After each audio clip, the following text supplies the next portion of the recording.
mga kainan, for today's video, ayan, tuturuan ko kayong kumain ng traditional Indian food. Ayan, ito ay ang paratha with chicken curry, guys. Ayan, one of my favorite Indian food. Ayan, na kinakain ko dito sa Abu Dhabi. Dito yan sa Topi Vapa Biryani. Ayan, dito yan sa Salam Street. Makikita niyo yan, tapat lang yan ng Big Mart, guys. Ayan, matatanong niyo rin ang ADCB. Ayan, habang inihintay natin ang ating paratha, ayan, meron silang menu dyan, by the way. Magkakarak muna tayo, guys. Ayan, i-post nyo na lang kung gusto nyo makita ang kanilang mga menu. Hindi to sobrang mahal, guys, dahil ito ay pangmasa.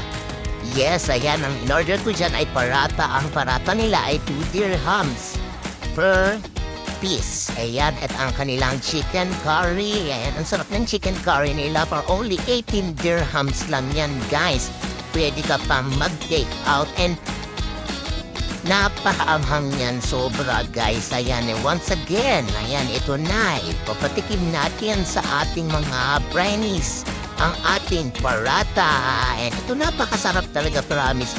Alam mo yung curious ako dati dito pero nung natikman ko siya twice or thrice, okay talaga. And nakakatanggal siya ng pagod for me. Ayan, syempre, samahan mo yan ng Fanta, guys. Ayan, habang kumakain ka niyan, dapat meron kang kachismisan kasi ang anghang talaga ng chicken curry nila, guys. Pero okay lang kasi ang sarap talaga, promise. And masarap sa paratha is mainit pa. Ayan, for the second round na ako dyan. Siguro nakaapat akong paratha dyan.